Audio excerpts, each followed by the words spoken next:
mission that built our nation now tears it apart. A minor skirmish that starts by accident explodes into the deadliest battle ever fought on U.S. soil. Two American armies face off in a small Pennsylvania farm town. Soon 50,000 will be dead, wounded, or missing. This is the story of 8 men who fight here, and 3 days that change America forever.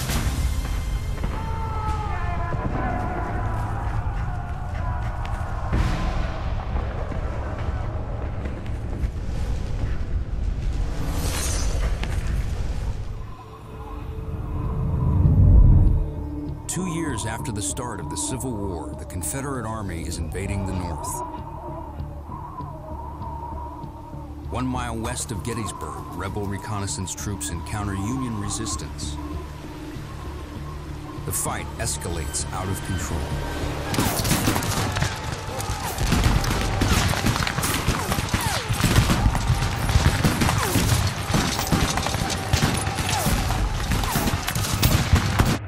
Gettysburg, day 1, 10 a.m.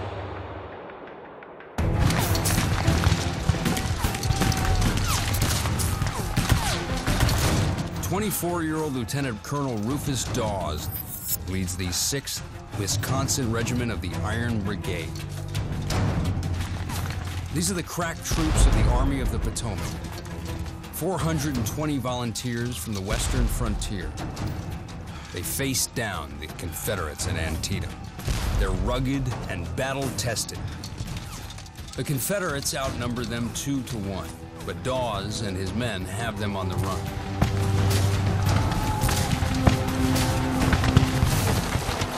The retreating rebels find cover in a 600-foot railroad cut. The rebels now have the advantage.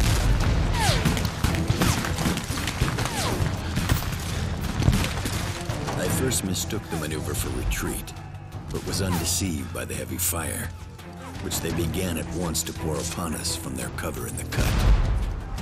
For Dawes, retreat is not an option. Heroism runs in his family. His great-grandfather, William Dawes, rode with Paul Revere. Of all the people that you didn't want to go up against on a battlefield like that was Rufus Dawes and his Westerners. Those Western troops were tough, and he was tough. More importantly, he was tough and experienced. There's no replacement for that on the battlefield.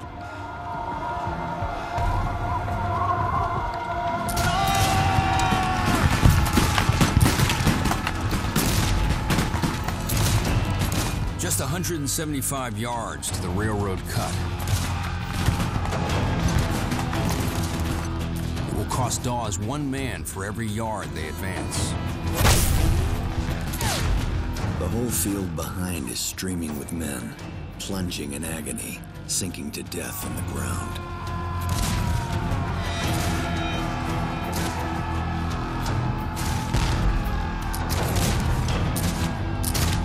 In the noise and thick smoke, Dawes must rely on the regimental flags, the colors, to command his troops.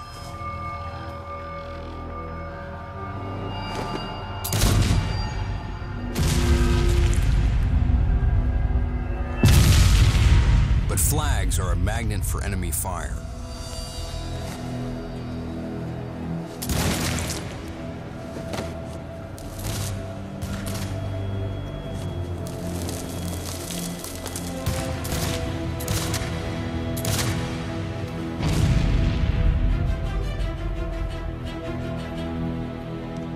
Men were being shot by the 20s and 30s. But the boys crowded in right and left towards the colors and went forward.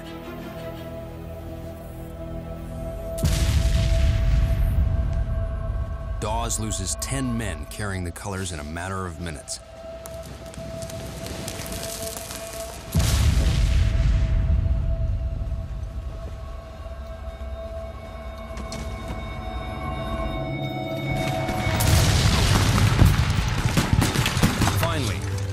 Confederate flag is within the reach of his Iron Brigade men.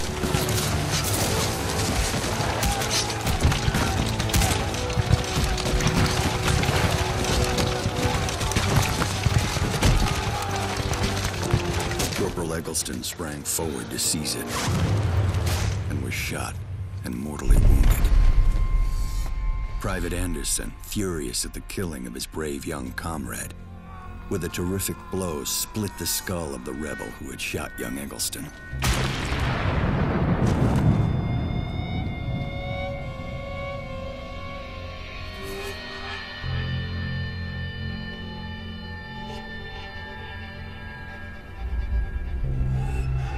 Into this deadly melee came Corporal Francis A. Waller, who seized and held the rebel battle flag.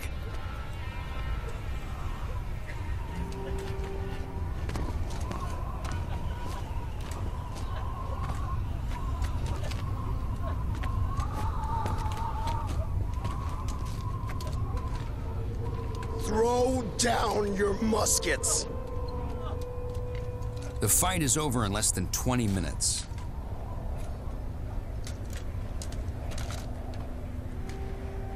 There are 600 rebel dead, wounded, or missing.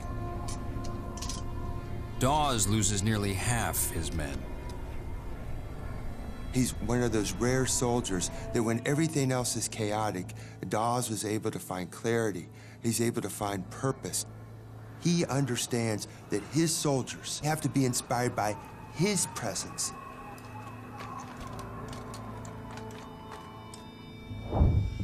But Dawes' win at the railroad cut is the exception. All around Gettysburg, 28,000 rebel troops are overwhelming 20,000 Union soldiers. The Confederate force, 75,000 strong, is streaming towards Gettysburg. The Army of Northern Virginia is led by legendary battlefield commander Robert E. Lee. Lee's strategy: shift the fighting out of the South and into the North, threatening cities like Harrisburg and Washington, D.C. He runs into the Army of the Potomac at Gettysburg. This is where they'll fight. If you look at Gettysburg on a map, it looks like a wagon wheel almost, with the town in the center and all the spokes going out in all these different directions. The fact that Robert E. Lee and his troops ended up at Gettysburg was not what he wanted to happen at all. This battle started by accident. It started because of the roads, and as more troops arrived on these very roads, it escalated into the largest battle ever fought in the Western Hemisphere. Having won a string of victories across the South, Lee's army invades the North at the peak of its strength. One word would sum up Robert E. Lee's feeling in marching to Gettysburg, and that word is confident. They see the end of the tunnel. They can feel that if they maybe win in the North, that this war might finally end. The moment was now in '63. Lee knew it, and he didn't want it to pass by. What you got to remember is Lee is not there to win another battle. Robert E. Lee's there to win the war.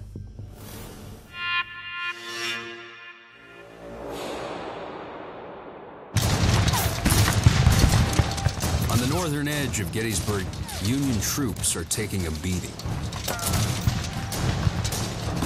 All that stands between the town and the rebel assault is the 11th Corps.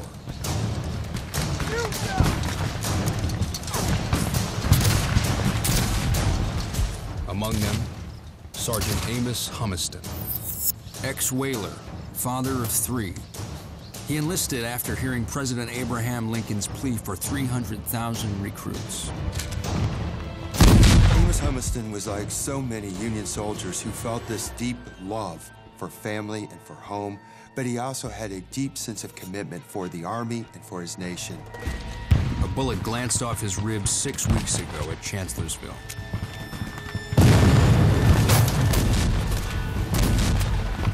All I ask is I can die in battle like a man.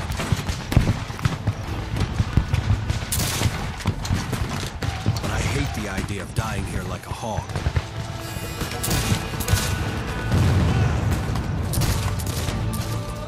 The odds are against him.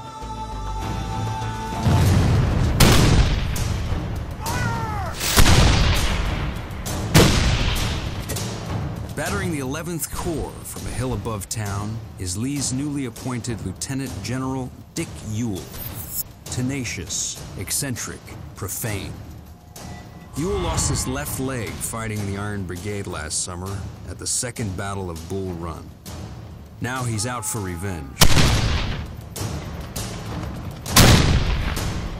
A month ago, Robert E. Lee's legendary second-in-command, Stonewall Jackson, was killed in battle.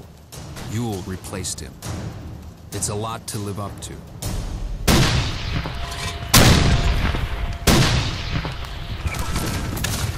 But today, Ewell has the Union on the run. After suffering 9,000 casualties, Union soldiers retreat from Gettysburg.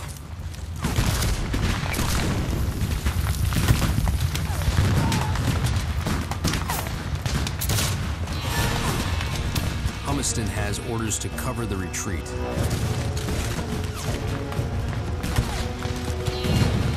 But they're under heavy fire. By 4 p.m., his units outflanked and fall back into town. But they've got nowhere to go.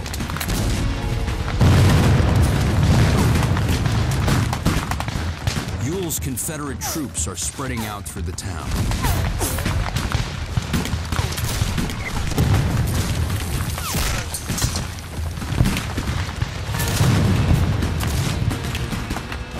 It's a rout for the rebels.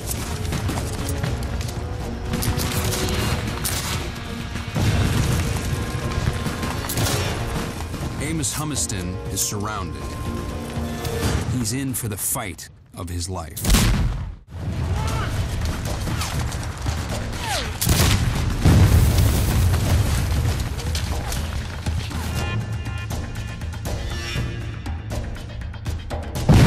The Army of Northern Virginia is on a roll, mowing down Union troops with deadly precision. After just 10 hours of fighting, the Union's retreating. 9,000 already killed or wounded. The rebels are close to the victory Lee seeks. Every battle that Lee fights, every victory that he wins, where he does not achieve the destruction of the Army of the Potomac, he just expended capital with no strategic effect. Lee knows the clock's ticking. He wants to stay on them so that he can destroy them. Sergeant Amos Humiston puts his life on the line covering the Union retreat. Confederate troops have overrun the town. Of the 270 men in Humiston's regiment, all but 18 are killed, captured, or wounded.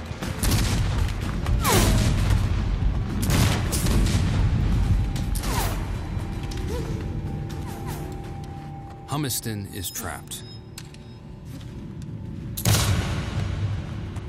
You have put the little ones to bed, dear wife, and covered them o'er with care.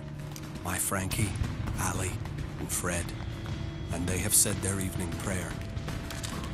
Perhaps they breathed the name of one who is far in southern land, and wished he too were there to join their little band.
Oh, when will this rebellion cease? This cursed war be over? and we our dear ones meet, to part from them no more.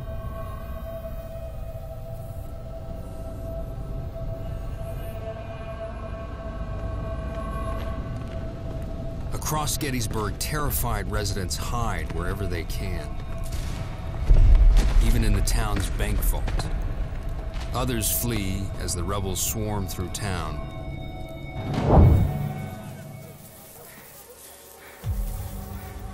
Especially African Americans, to avoid being seized by the rebel army.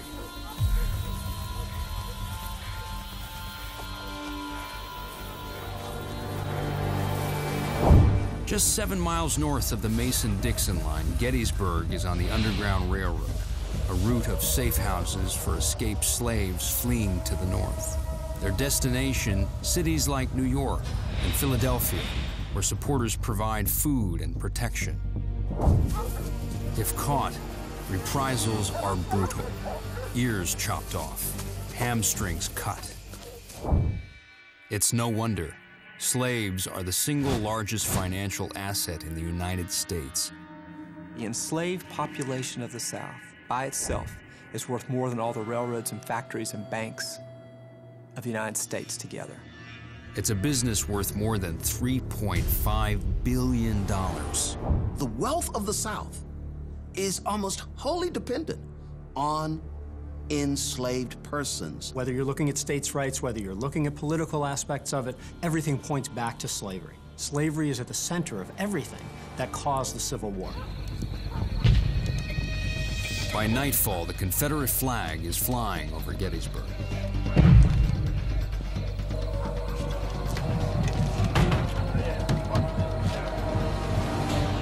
Homes and public buildings become makeshift hospitals to deal with the flood of casualties. Fannie Bueller, a housewife and mother, risks home and family, taking in wounded Union soldiers.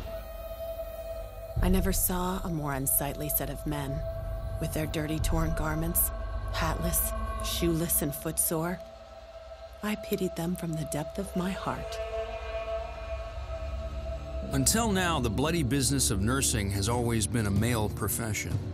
But during the Civil War, 20,000 women sign on to care for the casualties. One Union nurse, Clara Barton, will go on to found the Red Cross. Rebel soldiers go door to door looking for Union soldiers. They're hiding all over town.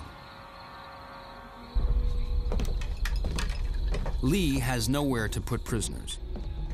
During the war, so many are captured that North and South follow an honor system. Paroled prisoners take an oath not to rejoin the fight until formally exchanged. Parole is simply, I'm going to give you a piece of paper that says, don't fight anymore, and if I catch you fighting, then bad things are going to happen to you. Then what we're going to do later is we're going to have men from our army and men from your army meet at a neutral place, and we're going to trade soldiers just like kids sitting around trading playing cards. You know, I'll trade you 3 generals for 4 colonels and 9 lieutenants for 50 privates. The punishment for breaking parole is death.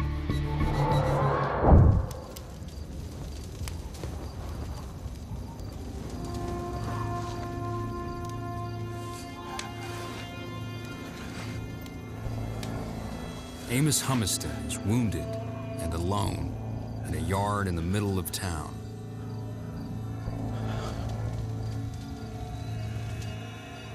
He grasps an ambrotype, a photographic image of his 3 children fixed in glass, a present from his wife on his way to war.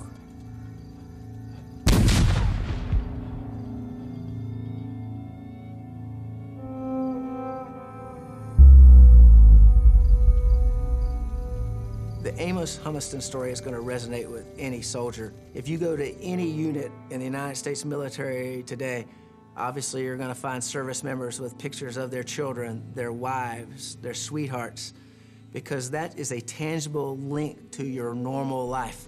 Your condition in combat is not normal. You're there in the service of your country to do what the nation asks you to do.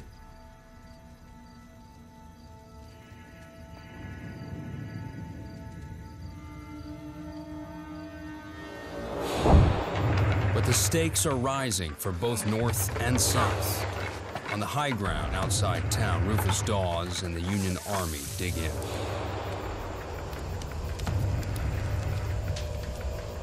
It's here that the Battle of Gettysburg will be won or lost.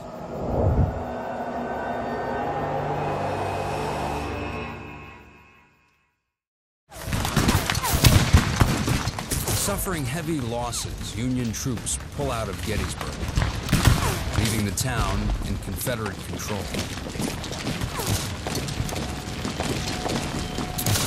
It might appear that the fighting on the first day for the Union was a huge waste. They lost really bad on the first day. But the intense struggle they put up north and west of town, the intense struggle that some of them put up through the streets of Gettysburg, allowed them to fall back to their chosen position. They retreat to a nearby series of hills that peak at 800 feet. High ground that gives the Union a critical military advantage.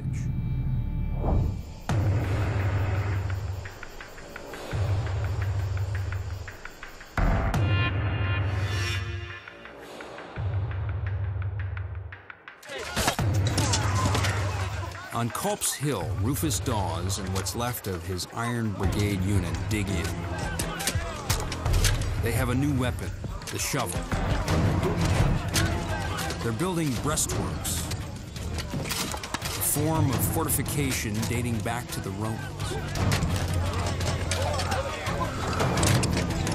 Some officers think defensive walls create cowards, not Dawes.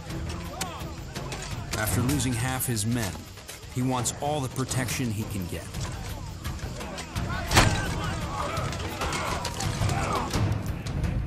Down below, Ewell has orders from Robert E. Lee to take Cemetery and Culp's Hills, but with the qualifier, if practicable. Ewell decides to wait for reinforcements. It's a decision with critical consequences. If you're looking up and you're seeing this great amount of work going on up there, and your men are tired from the march they've just made and from the battle they've just fought, something in him triggered. I'm not going to do this, or I can't do this now, but certainly at the end of the day, he's going to disappoint his commander, and I'm sure he's going to disappoint himself. The Confederacy will pay for that for the next 3 days. This is one of the great what-ifs of the battle. Had Ewell occupied and controlled Culp's Hill and the land around it, the Union Army would have simply had to leave, and the battle would have been fought somewhere else, maybe not so much to the Yankees' advantage.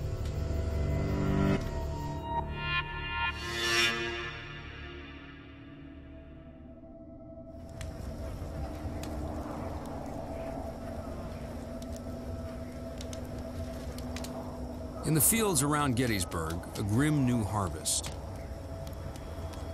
The dead and wounded from day one. Tending to the injured on both sides, Dr. LeGrand Wilson, Confederate, deeply religious, hometown Jackson, Mississippi. Educated in the North, his family owns 40 slaves in Mississippi.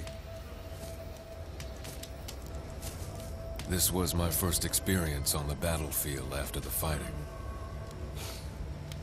And it was horrible beyond description.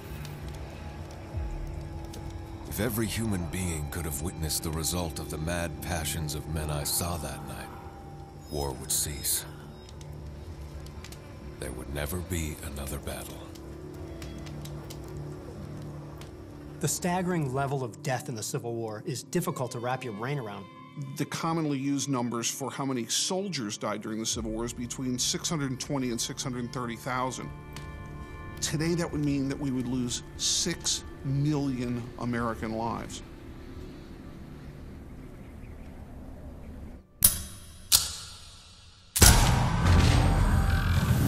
One innovation making this war so deadly, the mini-ball. 90% of the soldiers Wilson treats have mini-ball wounds.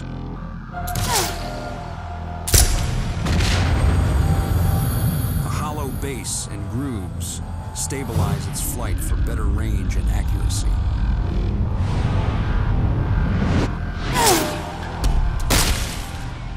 On impact, it flattens out, causing much larger wounds than traditional musket balls. The warped bullet shatters bones that splinter and tear through the body. And the grooves in the bullet carry deadly bacteria leading to gangrene. The only way to stop it, amputation.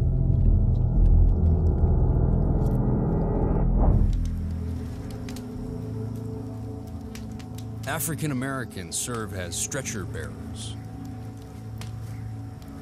Some slaves use the invasion as a chance to escape. By the end of the war, 500,000 slaves flee to the north. 150,000 will enlist in the Union Army.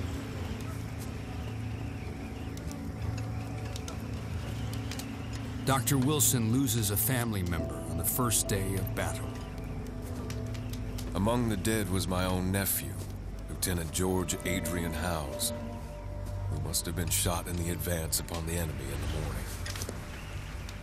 His faithful servant, Stephen, came out on the battlefield and sought for and found his body, and carried it back to the hospital for burial. Family members often serve side by side. It's one reason why they fight so hard. In some states, a quarter or more of the military-aged men were dead as a result of the war, with hundreds of thousands more wounded. In some cases, all the young men of a town were wiped out during the Civil War.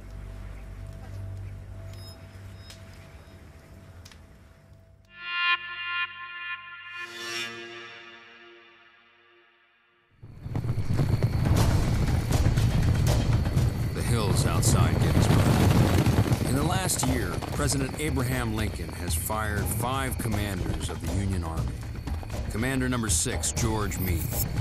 Proud, explosive, a West Pointer like Robert E. Lee.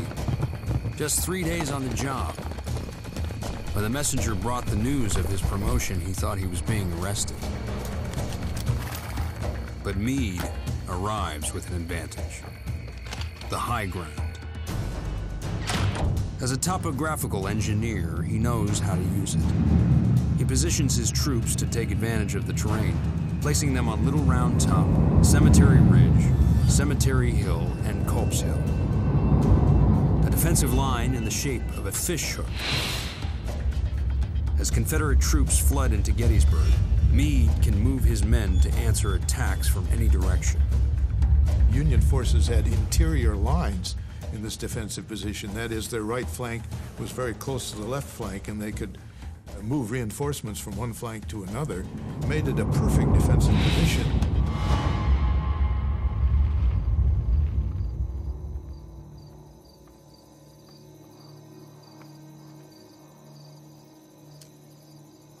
Rebel troops in town don't notice Amos Humiston.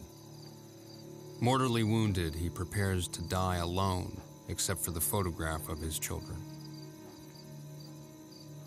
How I want to see them and their mother is more than I can tell. I hope that we may all see each other again. The first time that I see you, I will tell you more than I can think of now. Be a good girl. So, goodbye. Amos Humiston bleeds to death. No identification.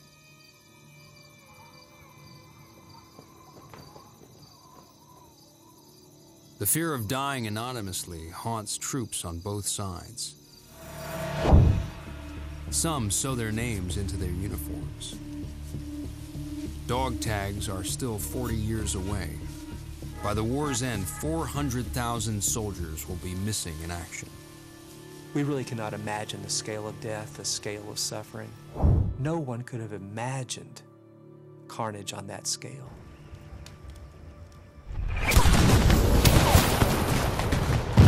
Day 2 at Gettysburg brings more devastation and a daring all-out rebel assault.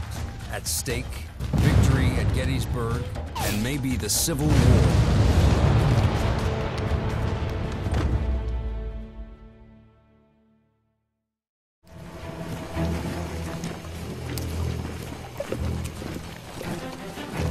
Gettysburg, Day 2, 12 p.m.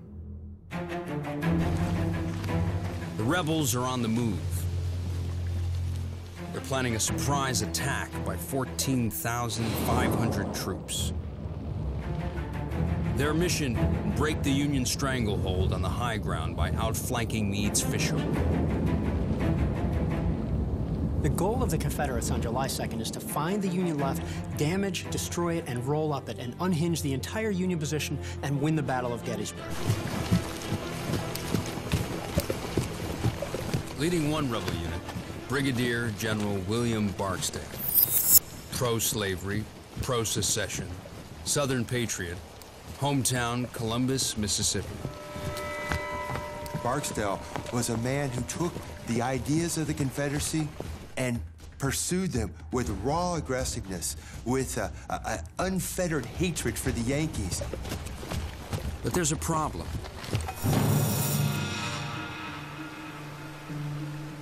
The land ahead of him was not scouted. Because Lee's cavalry is missing.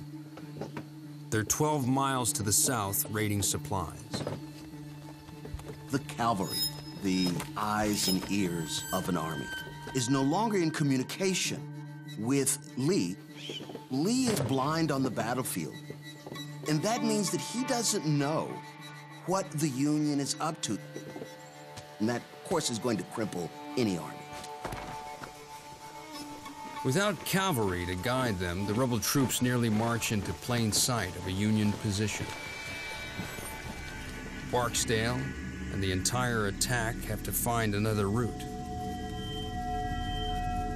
A costly delay adding 2 hours to their march. Time that lets Meade reinforce his defenses. People often ask me, what if they had machine guns in the Civil War? I always say, forget all that. One set of walkie-talkies could have changed the outcome of the Civil War. 3 miles away, George Meade also has a problem. Just 3 days on the job, he's lost telegraph contact with Washington, D.C.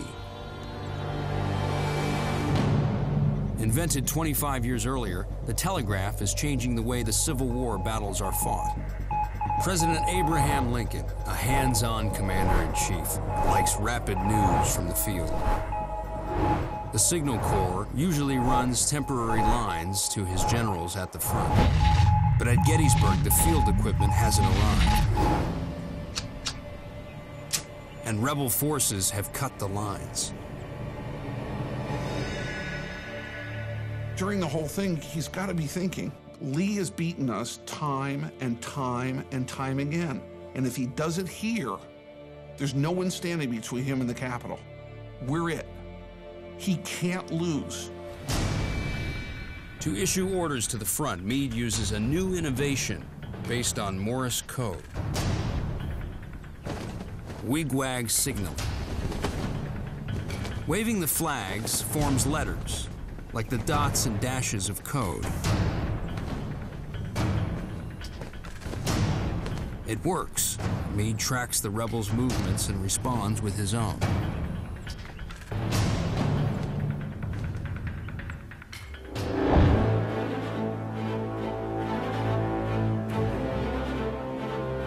Meanwhile, on Culp's Hill, Rufus Dawes waits with what's left of his Iron Brigade unit.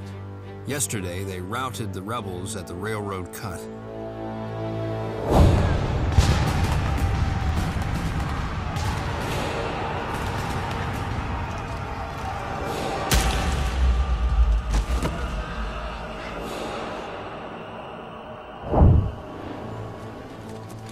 Today, they're with 11,500 men defending the Fishhook's right flank.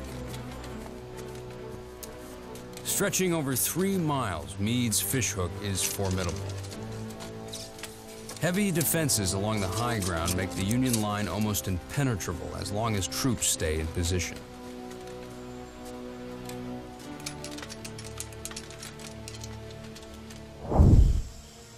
But one Union commander isn't following Meade's orders. Major General Dan Sickles.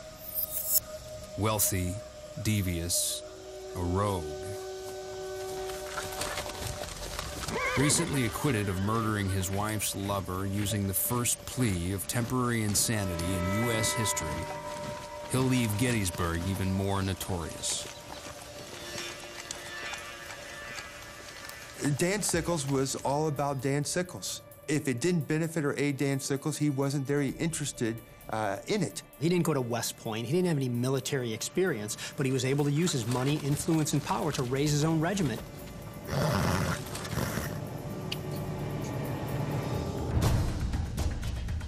Against Meade's orders, Sickles moves his 3rd Corps too far forward, fracturing the fishhook and leaving the flanks exposed. A blunder that could cost the Union the battle, and maybe the war.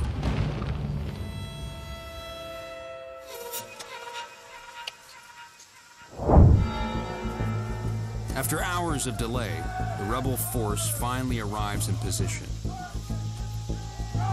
But Lee's lost the element of surprise. The Union knows what's coming.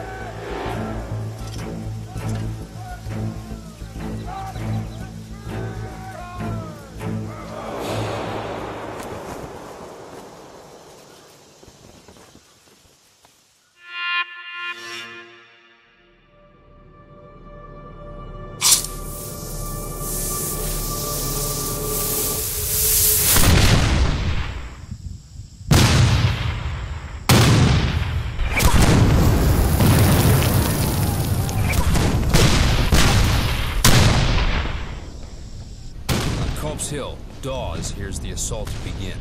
At this hour, the storm of battle suddenly broke out.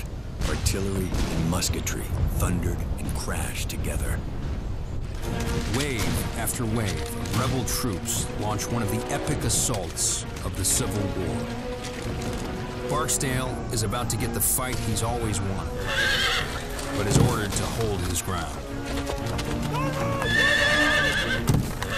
William Barksdale is ready to go. He's chomping at the bit, but he has to wait a little longer.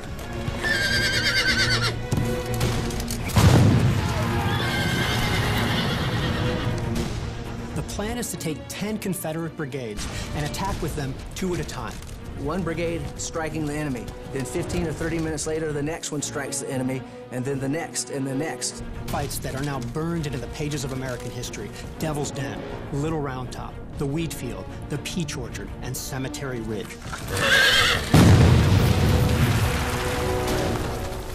Barksdale can see that Sickles' mistake has left the Union vulnerable, creating the South's best chance for victory. But he is still under orders to hold his men back.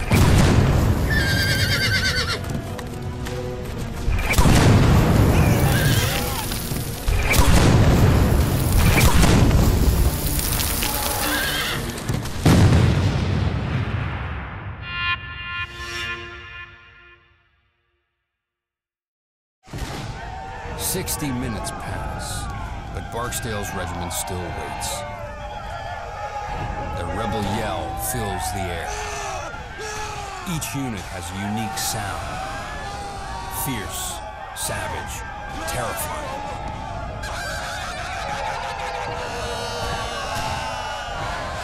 With Barksdale, Private Joseph Lord, 21 years old, laborer, hometown, Big Oak, Mississippi. Carrying the colors makes him a prize target for Union sharpshooters.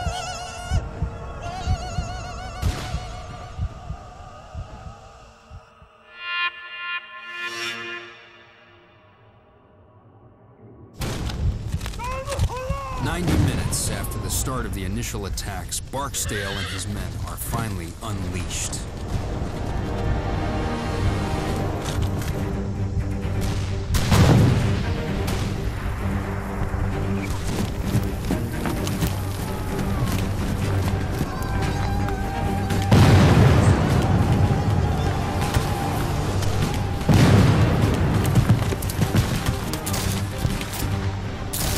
They storm into enemy fire, racing towards Sickles' position.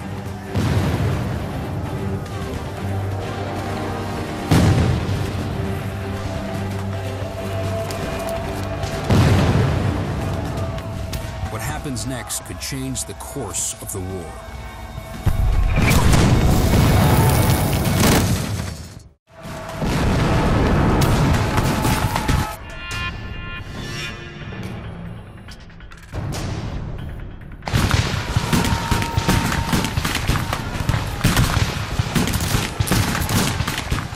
adrenaline, sure of their cause, William Barksdale and his Mississippi Brigade are finally attacking.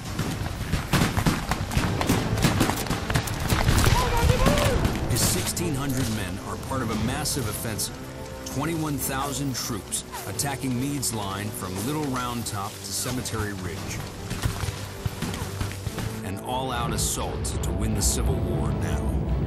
Barksdale's mission: break through Union defenses on Cemetery Ridge. Opportunity lies right in his path. Against orders, Union General Dan Sickles moved his 3rd Corps out of position. They're now vulnerable, perfect targets for Barksdale and his men. If Barksdale, as well as other Confederate brigades nearby, are able to exploit the gap in the Union line, it would be calamitous for the Union Army. The Army would be cut in two. Barksdale's troops are unstoppable, overwhelming Sickles' men.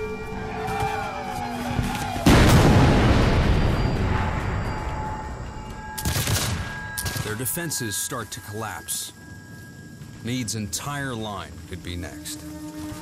William Barksdale and his troops hit the Yankees like a hammer. He rolls over those Union troops, captures several hundred, if not more than that, of the Union troops, and continues on in several directions towards Cemetery Ridge. Watching from Culp's Hill, Rufus Dawes knows the Army of the Potomac's in trouble. We could plainly see that our troops were giving ground. Thousands were streaming to the rear. Our suspense and anxiety were intense. The rebel line was advancing. The rebel yell was predominant. Lee's offensive is working. If it succeeds, he could win the knockout victory he seeks. Meade has no choice. He pulls 8,000 reinforcements from Culp's Hill to repel the rebels.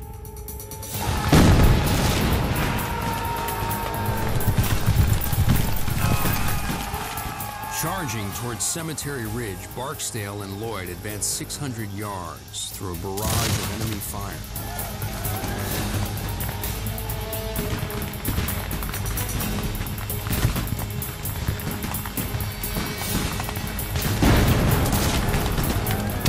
Union Commander Dan Sickles isn't so lucky. A direct cannonball hit severs his leg.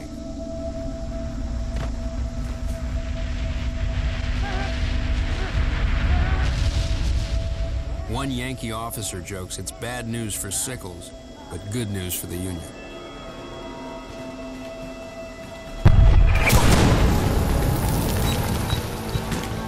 It takes Barksdale's Mississippi Brigade nearly an hour, but they finally break through Sickles' line.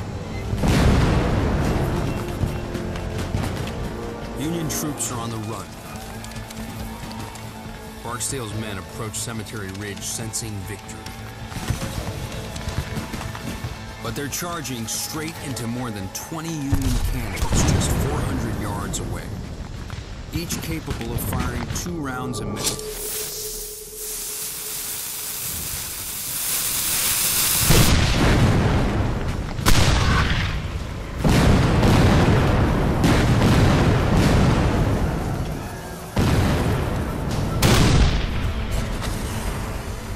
An exploding bag of gunpowder rockets a 12-pound cannonball of solid iron at 1,400 feet per second.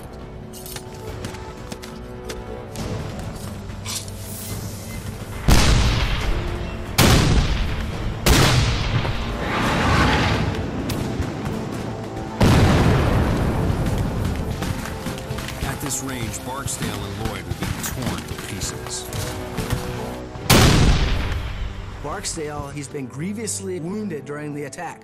He's hit in the left thigh in a very dangerous wound, bleeding profusely. He's asked to leave the field, refuses.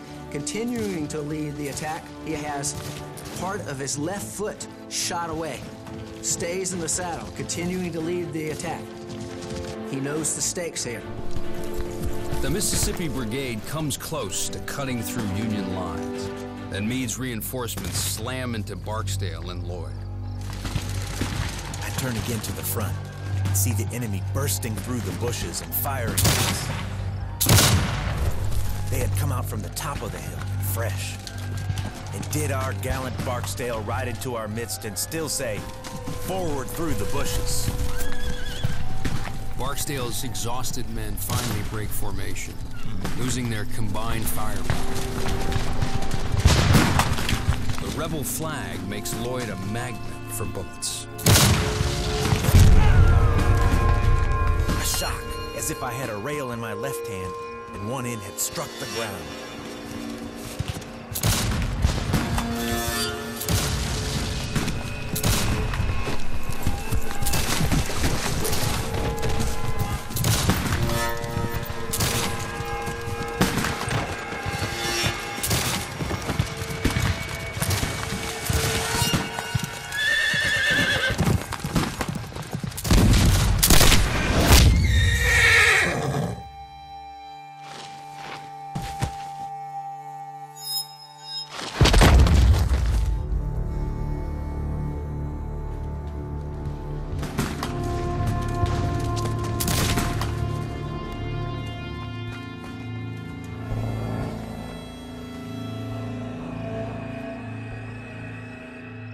The Union line marches over. One of them fixes a sling for my arm, leaving with a "Wish you well."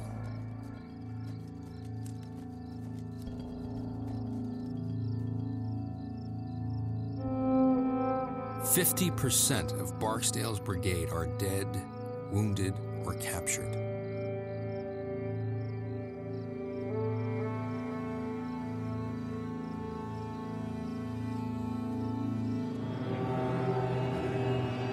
Lloyd almost overlooks their fallen commander.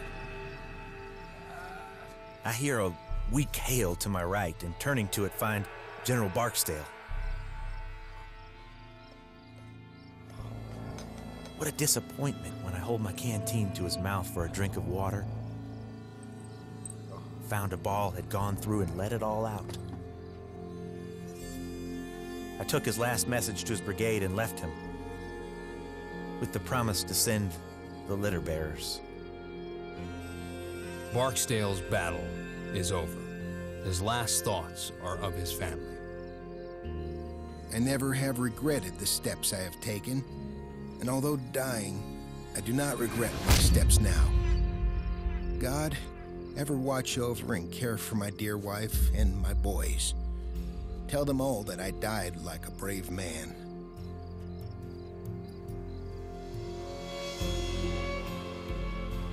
You have to wonder if he was thinking, I'm going to end the war. I'm going to be the great instrument that is going to break that Union line in half and destroy the Army of the Potomac and remove it from my army's opposition for once and forever. And his troops' performance there was unbelievable and very nearly succeeded. Meade's fishhook has held. This offensive is over. Confederate General Longstreet will call it the best 3 hours fighting ever done by any troops on any battlefield. 16,000 are dead, wounded, or missing on both sides. But day 2 isn't over. To stave off the rebels, Meade pulled troops from Culp's Hill. As night falls, only 1,400 Union defenders are left there. It's an opportunity the Confederates won't miss. This is their chance.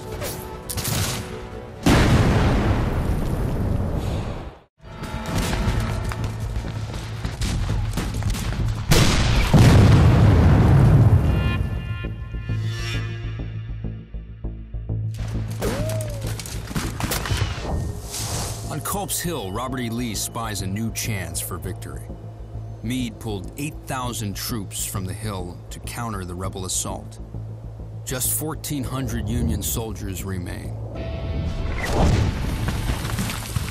Now 4,500 rebels are moving in for the kill.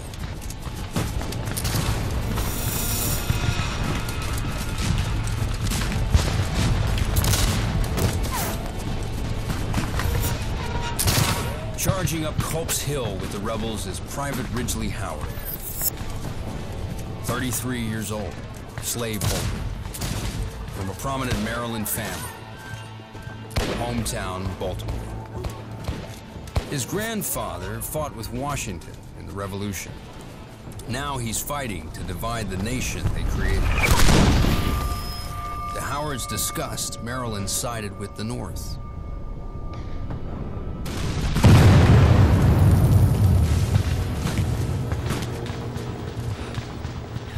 Maryland was badly divided. The eastern part of the state, slavery was entrenched, embedded. Ridgely Howard came from that plantation economy, from the slaveholding class.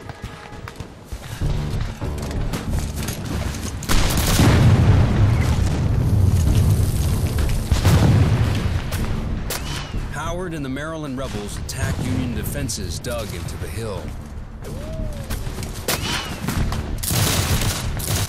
The first breastworks are 400 yards up.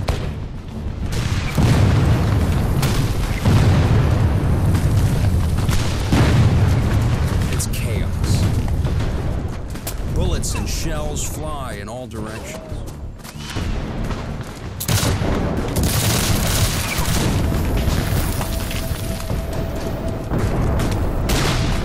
You're looking at entrenched Federals. Earthworks made of logs and rocks and dirt.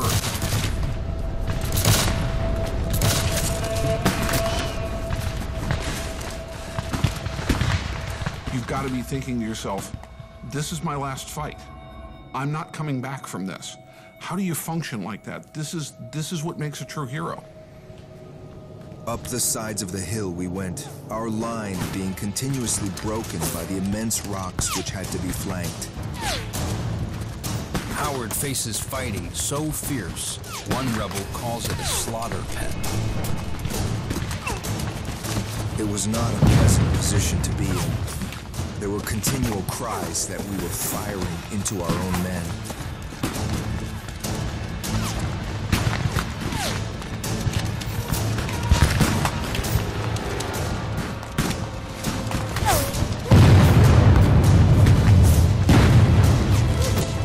Rebel troops claw their way up Lower Culp's Hill at a terrible cost. The prize is worth it. Beyond Culp's Hill lies the Baltimore Pike, the Union's main supply route and line of retreat. If the Confederates capture Culp's Hill and control that point, the Union Army has to leave. After 2 days of battle, wounded from both sides pour into makeshift field hospitals. At one, Private Joseph Lloyd is about to lose his arm. Barksdale's color guard, he's 23. During the Civil War, 2 soldiers will die of disease after medical care for every one killed in battle. The quickest solution to most serious limb injuries is amputation. Medicine is in its infancy, but anesthesia is available. Chloroform was recently discovered, and morphine administered liberally. 1,000 gallons of whiskey are also on hand. Confederate surgeon LeGrand Wilson has been treating casualties continuously since last night. The patient may either sit on a chair or lie near the edge of a bed. The tourniquet is to be applied. While one assistant holds the hand, another is to take hold of the forearm.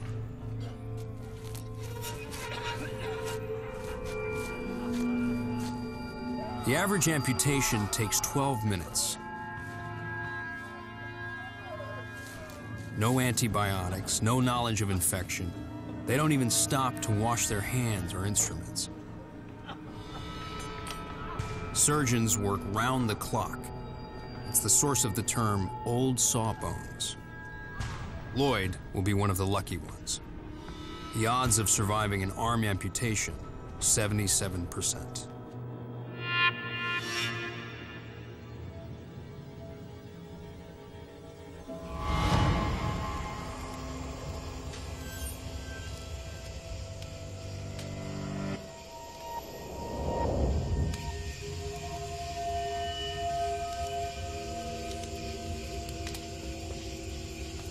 Rufus Dawes and his men are among the few Union defenders left on Culp's Hill.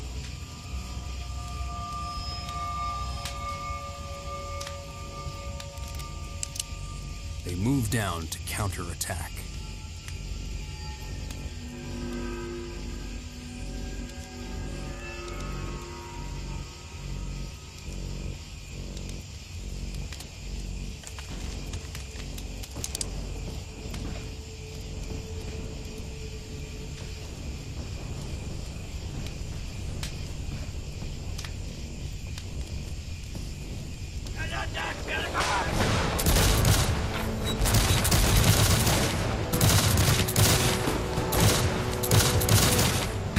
As we neared the breastworks, the crash of Union muskets breaks out on our right.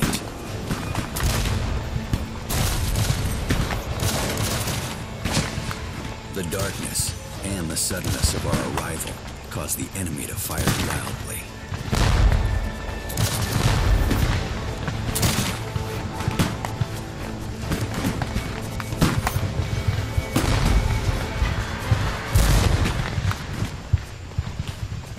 Dawes and his men win their skirmish. But like day one, they're the exception.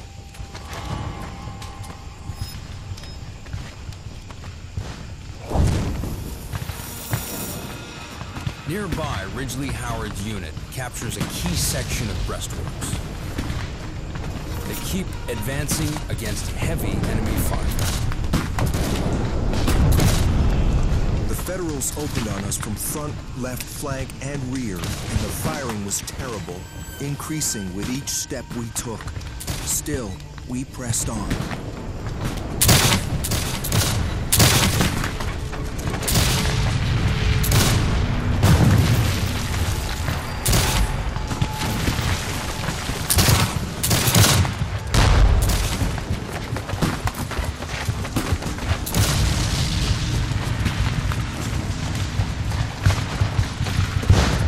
Just 500 yards from the Baltimore Pike, and a position that would threaten the entire Union line.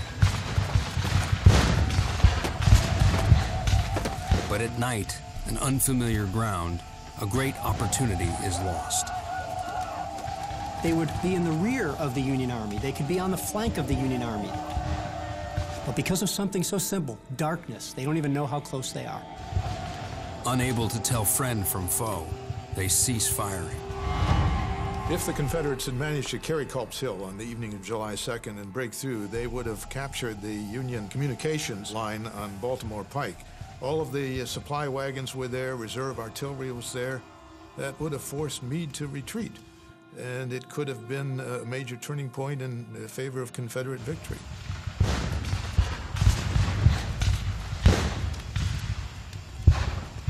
As the fight on Culp's Hill dies down, the Union wins a different kind of battle. Their newly formed intelligence agency, the Bureau of Military Information, is trying to discover Lee's battle plans. BMI agents are interrogating Confederate prisoners and realize they have captives from every rebel infantry division but one, George Pickett's. He has Lee's only fresh troops. Meade expects the rebels to attack tomorrow with everything they've got. It's a good bet George Pickett will lead the attack.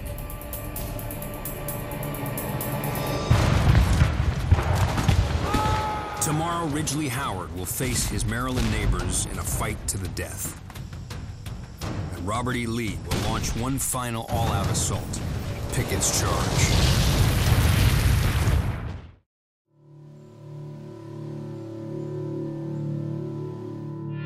Gettysburg, Day 3, 5 a.m.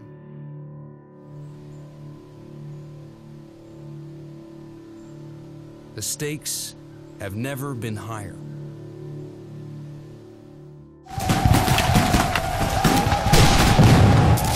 Yesterday, Robert E. Lee was on the verge of all-out victory. Confederate troops assaulted the Union's left flank and nearly broke through.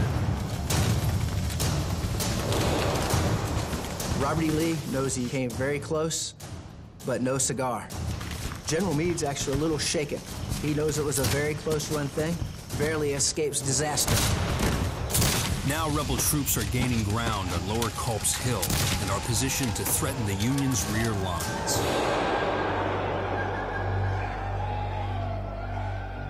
Meade sends in reinforcements.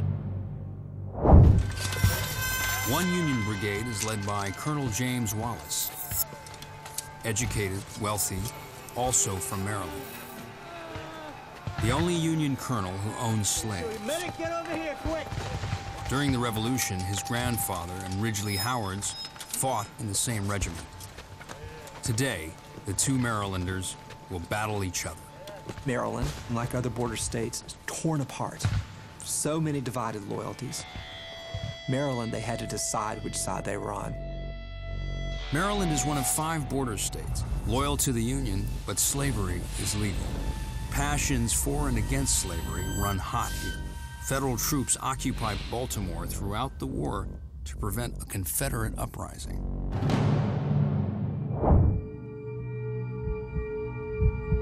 On Culp's Hill, Ridgely Howard's unit prepares to attack. Their target, defenses held by Union troops from their home state.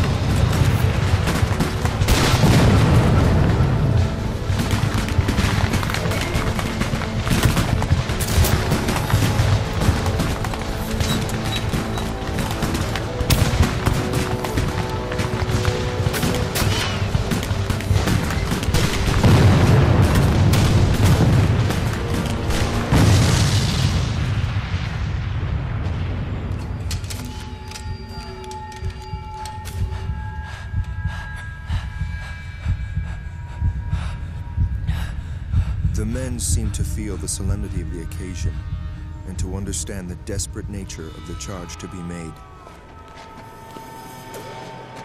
I prayed for strength to do my duty. Last night, the rebels outnumbered Union defenders 3-1. Now, those odds are reversed.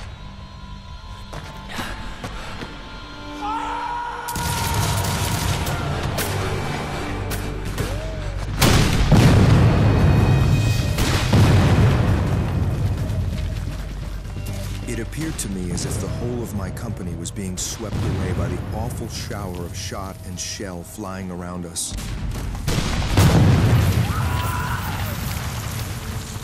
A demon seemed to take possession of me. I had but one thought: to avenge my comrades.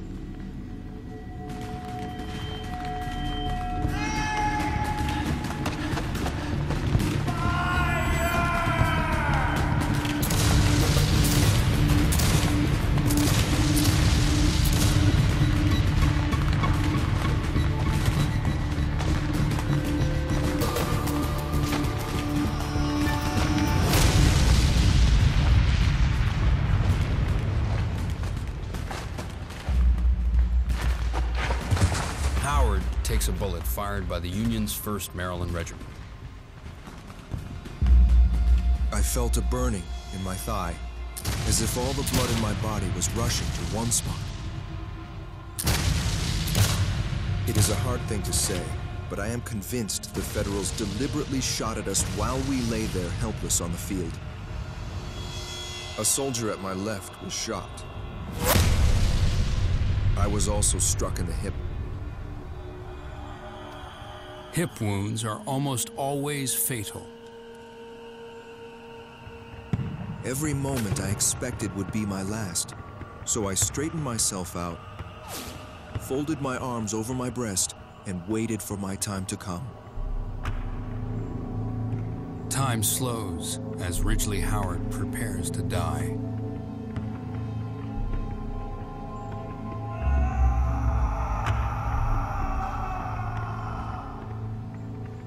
James Wallace won't let a fellow Marylander suffer, no matter which side he's on. The 1st Maryland Confederate met us and were cut to pieces. We sorrowfully gathered up many of our old friends and acquaintances and had them carefully and tenderly cared for.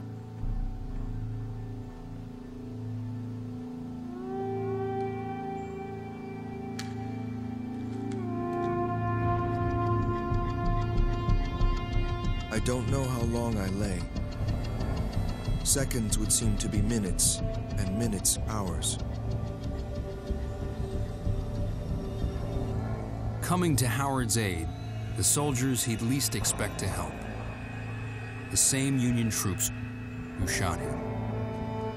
They asked what regiment I belonged to. I replied, the Maryland Battalion, to which they made answer, "Do you know you are fighting your own men?"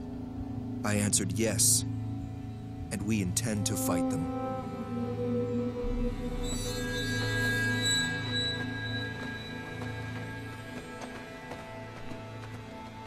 With the rebel assault on Culp's Hill stalled, Robert E. Lee readies one more massive attack.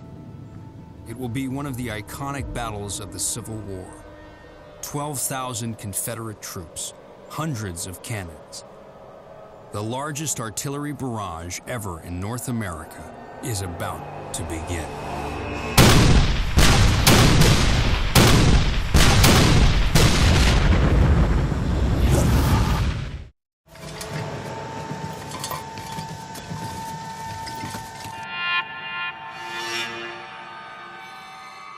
After 2 days of attack and counterattack, Robert E. Lee is about to launch the offensive that will decide the Battle of Gettysburg and the course of the war.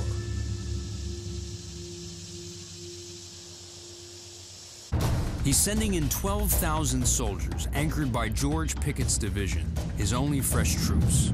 Their mission, attack the Union center and cut the Army of the Potomac in two. Lee's pushing all of the chips to the middle of the table because he knows it's his last chance he's going to have. This was a calculated decision. It was well thought out and had a reasonable chance of success. Leading one of the rebel brigades, General Joe Davis, aristocrat, slave owner. His uncle, Confederate President Jefferson Davis. His hometown of Vicksburg, Mississippi, is under Union siege.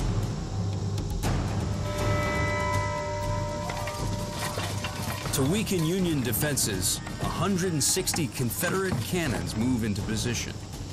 A line of artillery 2 miles long. Against them, 100 Union cannons. It's 87 degrees, brutally humid.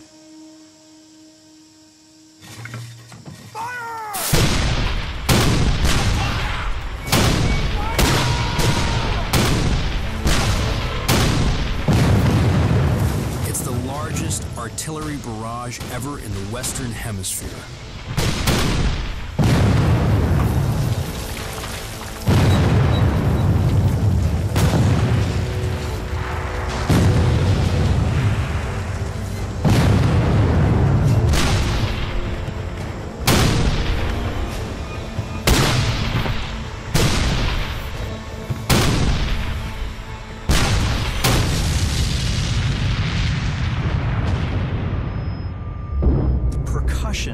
Would shake the internals. The organs would actually, in some cases, rip apart. The membranes within the ear would tear. This would create blood streaming down the sides of these artillery units' faces.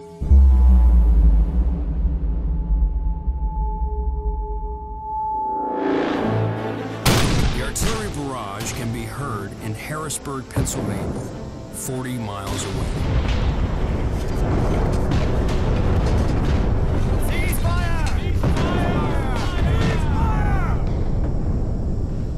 To lure Lee into thinking he's crippled the Union's artillery, Union commanders silence their guns.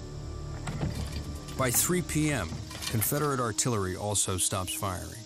An eerie quiet reigned over the battlefield. All the smoke from that bombardment still sat on the windless day. The Yankees expected a huge attack from the Southerners. The Southerners knew what they were about to do and what they went up against, and it must have been an intense moment as they stared at each other across the fields.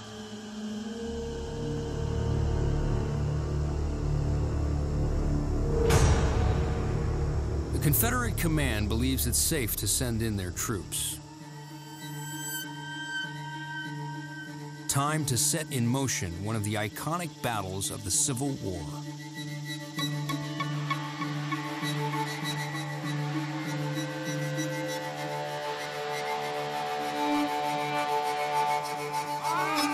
Joe Davis and his men move out. Part of a rebel assault that stretches a mile.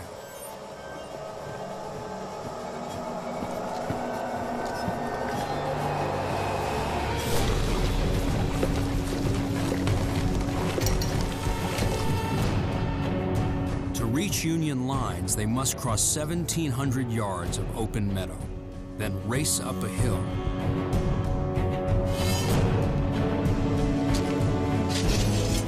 But unknown to the Confederate leaders, the Union artillery still has plenty of firepower. They're just waiting for the rebels to come into range. Joe Davis and his men are marching into a barrage of artillery hell.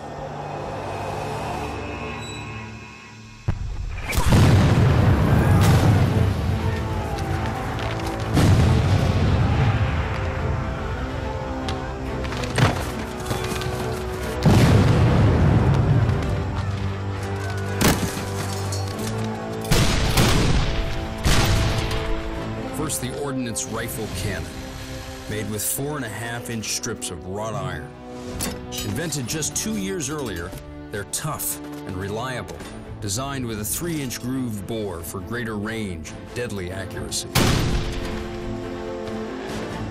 The ordnance delivers shells that explode on impact. And time shells and shrapnel that burst in the air over the enemy's heads.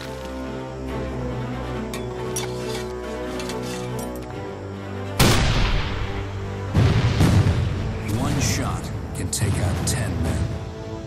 Being on the receiving end of one of these projectiles from the rifled ordnance would be completely devastating. You don't know what's coming at you. You can only imagine. And then all of a sudden, the guys that you are standing next to are gone, vaporized.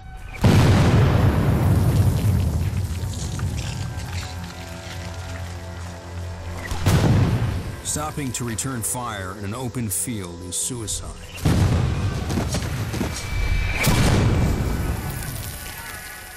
And there's no point. Their muskets don't have the range. Davis knows his men have to keep moving. We were growing thinner at every step. Under this destructive fire, which commanded our front and left with fatal effect. The troops displayed great coolness. Were well in hand and moved steadily forward, regularly closing up the gaps made in their ranks. About halfway to Cemetery Ridge, the rebels come into range of the older-style, smooth-barreled Napoleon cannon. The most popular artillery in the Civil War. It fires 4 kinds of ammunition, including solid 12-pound cannonballs. Balanced in front of advancing troops, they can mow down a whole row of men like bowling balls. It's hard to conceive how men can keep going in the face of such opposition. The level of courage is intense and large. Until Davis and his men can return fire, they're just target practice for Union artillery. The attack that will come to be known as Pickett's Charge is being blown to hell.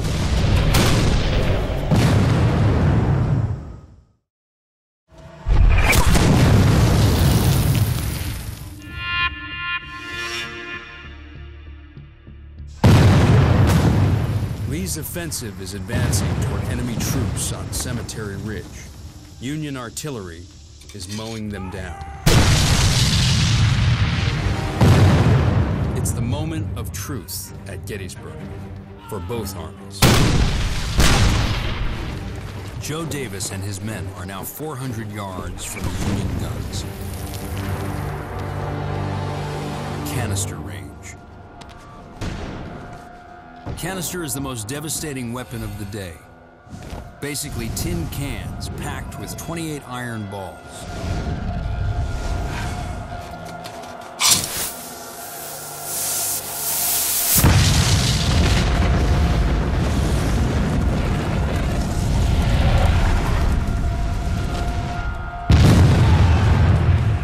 Casing explodes, spraying the iron balls into advancing troops at hundreds of yards per second. Canister shot just made that cannon a gigantic shotgun, and it would mow down up to 20 guys at a time, if not more. Guys would be completely tore apart, limbs, heads, arms, legs, and it was so demoralizing for the other soldiers to witness such an event.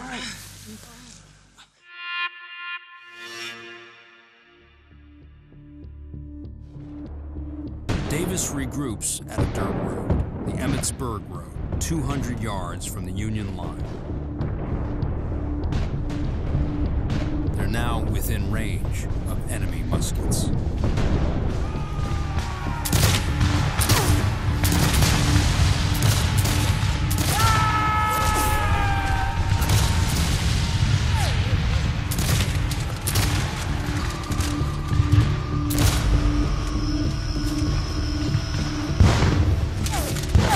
One fence they're using for cover takes 836 rifle shots.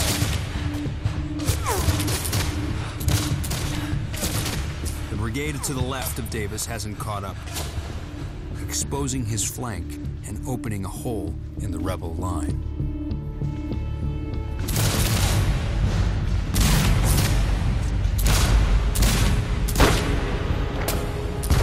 A few men under Davis make it to the Union line and plant their flag on a stone wall. A brave but futile gesture.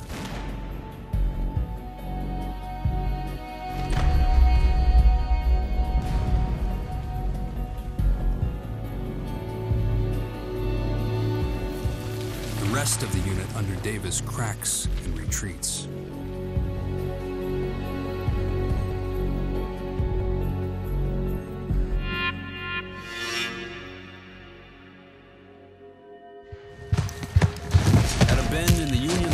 Rebel troops under George Pickett managed to break through and surge over the wall. Union gunners fire point blank.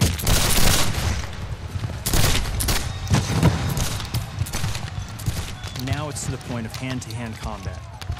This is as brutal as it gets. It is literally with musket butts and using fighting knives, using the bayonets by themselves as thrusting weapons. The rebels overrun 3 cannons, but they're soon overwhelmed. It's Lee's last chance for victory at Gettysburg, but it's not enough. They almost cut the Union Army in two. They almost did it. Robert E. Lee's great moment of promise quickly turned into his greatest defeat by far.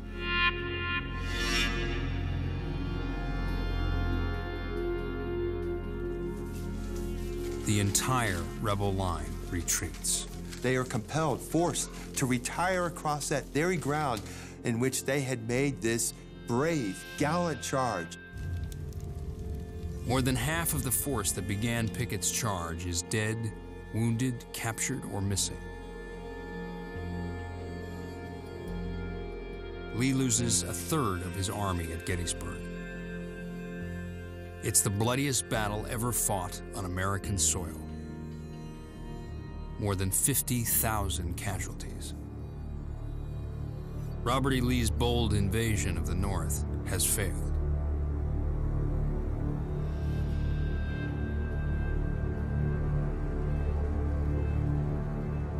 Independence Day. Rufus Dawes of the Iron Brigade turns 25 today.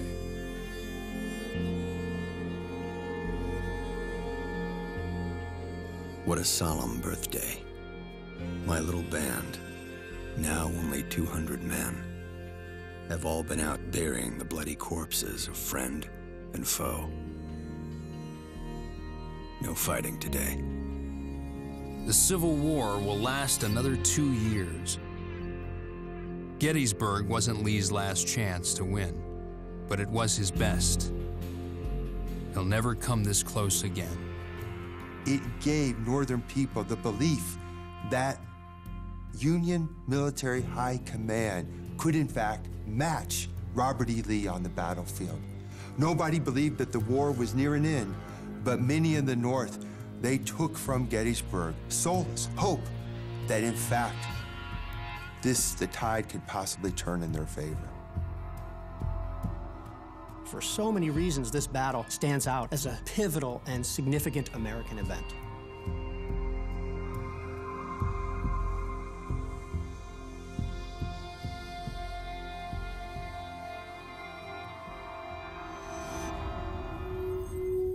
Rufus Dawes leaves the Army in 1864 with symptoms resembling post-traumatic stress disorder. His son, Charles, will become the 30th Vice President of the United States of America under Calvin Coolidge. Joe Davis wakes up to learn that Vicksburg, his hometown, has fallen to Ulysses S. Grant. He falls gravely ill, but keeps his command. He'll accompany Lee to Appomattox for the South's formal surrender.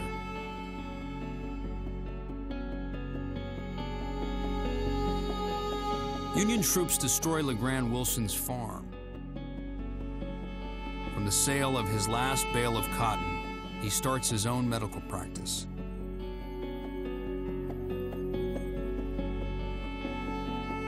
Ridgely Howard recovers from his wounds and returns to the war, losing a leg at Cold Harbor in 1864. Legend has it, his ghost still haunts his Baltimore home.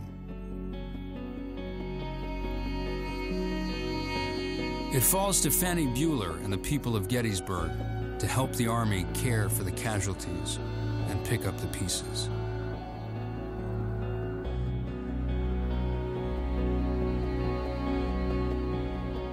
The town of Gettysburg was overwhelmed for months by the wounded.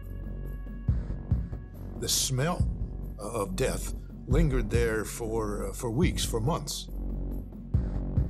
So the horrors of the aftermath of that battle were unmatched in the war. A young girl finds a fallen soldier in a yard. He has no identification, but grasps a photograph of 3 children fixed in glass. The picture becomes famous, widely printed in newspapers.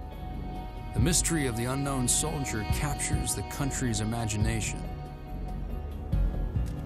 4 months later, a woman in upstate New York recognizes the children and solves the mystery. The soldier is Amos Humiston. She is his widow.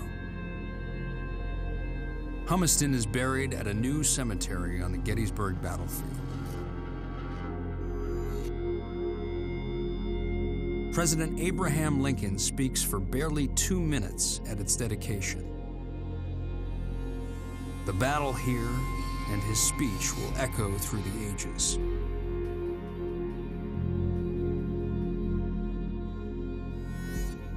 We here highly resolve that these dead shall not have died in vain, that this nation, under God, shall have a new birth of freedom, and that the government of the people, by the people, for the people, shall not perish from the earth.